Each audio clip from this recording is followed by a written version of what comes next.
Assalamualaikum, selamat pagi teman-teman semuanya, apa kabar? Beberapa waktu lalu akhirnya saya melihat format formulir yang digunakan untuk pelaporan PPRA, utamanya penggunaan antibiotik di SIRS online, SIRS online punya Kemenkes itu. Nah, paling tidak ada 3 formulir yang terkait dengan farmasi. Jadi yang pertama RL 3.19.2 itu tentang penggunaan antibiotik. Kemudian yang titik 3 itu tentang ATC DDD dan yang 4 itu adalah yang kualitatif atau yang Gisens. Nah, ini teman-teman nanti endingnya itu akan ada seperti ini, RL 319.2 penggunaan antibiotik yang nanti ini bisa dipilih sesuai periode yang diminta pada aplikasi tersebut. Jadi kalau ini TW2 ya kita tinggal pilih saja TW2, nanti datanya akan menyesuaikan, tinggal kita entrykan satu persatu di aplikasinya gitu. Demikian juga yang semester kita bisa pilih. Nah, seperti ini. Nah, kemudian yang 3193 ini juga sama ATC-DDD, hanya bedanya dari yang pertama ini semua data. Jadi data pasien usia kurang dari 18 tahun masuk semua di sini ya, termasuk dihitung di kolom F ini, jadi yang jumlah pendapat antibiotik. Sedangkan yang menurut ATC ini DDD itu sesuai dengan kriterianya WHO. Jadi yang pasien anak dieksklusikan. Nah, ini juga kita bisa pilih TW1 gitu, nanti datanya juga akan menyesuaikan untuk data yang TW1. Atau misalnya kita ambil TW3, misalkan kita lihat perubahan angkanya ya. Nah, seperti itu, rawat jalan, rawat inap ada semua, pembedanya adalah itu. Kemudian yang RL yang titik 4 ini adalah yang penggunaan antibiotik kualitatif gitu ya. Nah, kalau ini sih memang lihat ke artis ya, tergantung rumah sakit masing-masing gitu. Ini referensi 1 ini kode ICD-10, tapi dalam lembar kerja ini belum saya manfaatkan. Nah, gimana caranya kita dapat data yang tadi itu? Tentunya kita butuh database yang besar yang bisa kita unduh dari SIM-RS rumah sakit masing-masing. Yang kira-kira itu data yang dibutuhkan seperti ini. Waktu admisi, kemudian data pasiennya ya, mulai dari rekam medis, data identitas, gender dan usianya, kemudian unit layanannya, kemudian diagnosis, waktu masuk, waktu keluar, sehingga bisa menghitung lama rawat inap, nama obat dan jumlah. Demikian juga yang rawat jalan juga kurang lebih sama, hanya tidak ada lama perawatan, karena kan kalau rawat jalan ya hari itu periksa, hari itu pulang gitu. Kemudian kita juga butuh data referensi kode ATC. Jadi kayak gini. Ini kita ambil dari WHO itu ya. Kode ATC-nya, kemudian kekuatan sediaan tentunya melekat dengan nama obat yang dikelola. Kemudian nilai DDD-nya masing-masing sesuai dengan ATC-nya dan rutenya ini kita adopt dari datanya WHO. Kemudian ada setelah data terkumpul tadi ya, PPRA rawat jalan, rawat inap, kemudian kita melakukan pengolahan data. Pada prinsipnya kalau yang olah data 1 ini adalah menentukan, yang kolom E ini ada kolom bantu 1, itu menentukan pasien yang dirawat di bangsal tentunya masuk kriteria rawat inap. Kemudian kolom bantu yang 2 ini, kalau pasiennya dari IGD atau dari poli periksa pada hari yang sama, kemudian dia nggak pulang tapi lanjut rawat inap, maka dikategorikan obat-obat yang diperoleh di IGD atau di poli itu adalah obat-obat yang digunakan di rawat inap gitu. Kemudian kolom bantu 3 ini mengkombinasikan kolom bantu 1 dan 2, dan yang kolom bantu yang ini yang 4 yang kolom I ini adalah dia mengkategorikan mana yang dimasukkan rawat jalan, mana yang masuk rawat inap, mana yang dieksklusikan datanya gitu ya. Kemudian untuk membantu kita mengklasterkan semester 1, semester 2, TW12 ini juga kita pakai rumus. Kemudian ada kolom bantu lagi yang dari usianya ya, menentukan usia. Kemudian yang kolom bantu yang berikutnya ini adalah yang sudah mengeksklusikan pasien anak, kepentingannya adalah untuk ATC-DDD.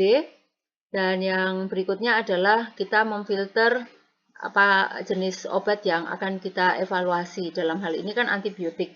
Tapi tidak menutup kemungkinan ke depannya kita juga bisa memilih obat-obat yang lain, misalnya obat apa PPI atau gastrointestinal atau kardiovaskular semacam itu. Kemudian kalau bantu lama rawat inap ini juga kita kategorikan, kan tadi berarti tidak semua pasien rawat inap ini kita hitung ya. Kenapa? Karena kan ini data berulang. Ini adalah database, sedangkan kita cuma ingin menghitung satu pasien terhitung sebagai satu gitu. Jadi ini adalah kita pakai, kita rumuskan di sini. Kemudian yang olah data 2 ini sudah sama kayak yang olah data 1, tetapi udah ada tambahan nama antibiotiknya gitu. Sudah ada nama antibiotiknya, kemudian kita kumulatifkan karena kan misalnya amoksisilin sirup sama amoksisilin tablet itu kan sama-sama amoksisilin, rutenya juga sama-sama oral, tapi kekuatan sediaannya kan beda. Nah, itu yang pembedanya di situ, maka kita tetap kasih nama kumulatif dan kode ATC-nya. Kemudian nanti langsung terhitung jumlah DDD-nya, seperti ini, rumus kayaknya ini. Nah, ada rumusnya. Kemudian, yang olah data 3 ini sudah masuk ke kualitatif untuk pengisian RL4, yaitu analisis Gisens. Nah, ini bisa kita pilih, misalnya kita mau menganalisis yang rawat inap atau rawat jalan, obatnya apa, rutenya apa, apakah oral, apakah parenteral, kemudian bangsalnya apa gitu. Nah, nanti dia akan muncul di kolom A ini. Nah, kemudian dari kolom A ini bisa kita cek di sini, kita panggil di sini. Kan kita pasti pinjam rekam medis ya. Nah, itu kita bisa panggil di sini dulu untuk data awalnya. Kemudian dari data awal ini akan kita akan kita analisis lebih lanjut di sheet olah data 4. Itu di sini. Nah, di sini akan kita olah lagi. Coba ini harusnya dia berubah, tapi kita tunggu kayaknya loading. Karena di sini sedang hujan, teman-teman. Kalau hujan itu sinyalnya agak kurang baik. Nah, ini kan sudah ganti ya. Nah, ini nomor rekam medisnya, usianya, kemudian layanan di mana. Nah, di sini kan sudah ada bangsal-bangsalnya. Kemudian ada diagnosis naratifnya, diagnosis ICD, obat yang digunakan, dan jumlahnya. Nah, ini kalau kumulatifnya selama dia dirawat itu dia dapat apa aja gitu. Kadang kita bisa tahu juga dia dapat antibiotiknya macam-macam gitu ya. Nah, itu bisa kita evaluasi di sini juga. Kayak ini dia pernah dapat ceftriaxone. Dia dapat juga levofloxacin gitu ya. Itu bisa kelihatan dalam 1 tahun dia dapat berapa antibiotik gitu, berapa kali. Kemudian yang olah data berikutnya itu ini.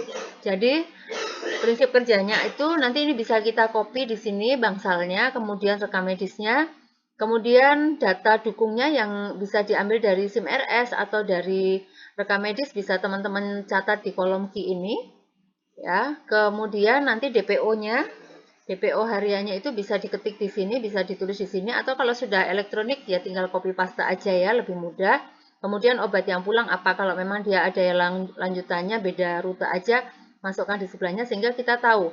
Contohnya levofloxacin ini dia digunakan berarti untuk pasien ini 1, 2, 3, 4, 5 ditambah 5 hari yang oral gitu ya. Jadi dia lama penggunaan durasi levofloxacinnya 10 hari gitu. Kalau yang IV 5 hari. Ya kebetulan levofloxacin ini kan dia bioavailabilitasnya sama ya, besar dan sama antara yang oral dengan yang IV gitu. Nah, kemudian dari data-data dukung itu kita bisa tentukan nih apakah datanya lengkap apa enggak, kemudian apakah antibiotiknya diindikasikan apa enggak gitu. Contohnya misalnya ini ya dari data ini saya memberi alternatif, misalkan alternatif antibiotik pneumonia itu golongan cefalosporin bisa lah, nggak harus yang golongan fluorokinolon gitu. Maka misalnya kan harganya lebih murah gitu. Misalnya saya ambil di sini, ya ada alternatif yang lebih murah gitu. Maka nanti di kolom yang kesimpulan ini dia langsung akan merujuk bahwa dia itu 4C gitu ya, masuk kategorinya 4C. Kemudian kita lihat yang bawah lagi. Misalnya ini pasien yang ini nih. Dia ada diagnosisnya ini, diagnosis masuk, diagnosis utamanya ini. Kemudian catatan saya itu ini, hasil labnya, kan teman-teman nanti bisa lihat hasil labnya atau ini sebagai contoh aja bisa di screenshot untuk dikaji ya. Misalnya dari hasil yang tadi itu, dia itu kreatininnya itu berapa 1,2 3 gitu ya, misalnya 3, kemudian dihitung-hitung ternyata clearance kreatininnya itu ketemunya 30 gitu. Nah, maka kalau ketemu 30 kan levofloxacin nanti ada aturannya tuh, misalnya kalau kalau apa namanya clearance kreatininnya berapa gitu, maka dosisnya ada harus disesuaikan. Nah, seperti itu bisa kita tulis, berarti dalam hal ini misalnya dosisnya tidak tepat gitu misalnya, terus kita kasih catatan. Nah, nanti dia akan muncul hasilnya di sini, berarti dia masuk golongan kategori 2A gitu. Kemudian yang berikutnya lagi, misalnya pasien ini kita kasih catatan di bawah sini bisa, misalnya, oh pasien ini tuh harusnya dapat obatnya tuh nggak yang ini, ada yang lebih nggak toksik, misalkan seperti itu. Nah, itu bisa aja dituliskan gitu. Misalnya, yang bawah lagi kayaknya ada. Nah ini, yang bawah ini saya tulis. Nih, clearance yang pasiennya itu ketemunya itu cuma 13 apa berapa gitu. Berat badannya hanya 36. Nah, seperti itu kita kan bisa ngitung gitu. Terus untuk pasien yang itu, yang seperti ini harusnya misalnya dosisnya itu, ini misalnya ya, tiap 48 jam gitu. Inisial dosisnya 500. Berarti ini bisa kita kategorikan dosis tidak tepat, interval tidak tepat. Maka nanti dia masuk kategori 2A, 2B gitu. Nah, dan seterusnya ini bisa kita tambahkan terus datanya. Nah, nanti kalau sudah, maka data-data itu tadi akan masuk di ini, di kolom sini. Nah, nanti tinggal sudah terhitung secara otomatis karena ini rumus semua sudah, kita nggak usah ngitung gitu. Kemudian kalau untuk referensinya, untuk mempermudah sih saya copy aja di sini, ini dari DIH, kemudian juga di bawahnya itu saya tambahkan dari apa ya, farmasi klinis apa gitu, bukunya lupa saya. Kemudian ada self reaction juga saya tambahkan, jadi nanti kita nggak usah pergi jauh-jauh gitu. Misalnya kita tinggal cari aja, misalnya yang levofloxacin untuk ISK misalnya, maka kita pencet Ctrl F, kemudian misalnya nah ini urinary tract infection, nah itu dosisnya seberapa gitu. Nah, ini misalnya IVO yang uncomplicated, dosisnya 250 mg sehari untuk 3 hari aja. Maka kalau persepannya itu misalnya 7 hari gitu kan kelamaan. Atau kalau yang komplikasi itu seperti ini dosisnya gitu. Ini bisa menjadi acuan. Nah, ini sangat memudahkan teman-teman karena ya memang bikin awalnya agak merepotkan ya, tetapi nanti di periode berikutnya itu yang kita butuhkan itu nanti hanya mengganti data yang ini. Nah, ini datanya kita perbarui. Kemudian data ini juga kita perbarui. Terus data yang referensi ATC DDD ini kita cek lagi apakah ada perubahan atau tidak. Biasanya sih dari tahun ke tahun ada beberapa yang berubah ya, kita cek aja. Sama yang untuk klinis tadi. Nah, yang untuk klinis tadi itu kita mau gimana, mau yang kita kelola yang obat apa itu kan tergantung dari tim PPRA di rumah sakit masing-masing gitu.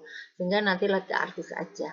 Saya kira itu mudah-mudahan bermanfaat. Kalau ada yang ingin didiskusikan dengan senang hati bisa jumpa langsung atau bisa via WA, telepon, email dan seterusnya. Semangat, semoga hari teman-teman menyenangkan dan ayo kita olah data untuk kepentingan yang lebih luas lagi. Terima kasih. Wassalamualaikum warahmatullahi wabarakatuh.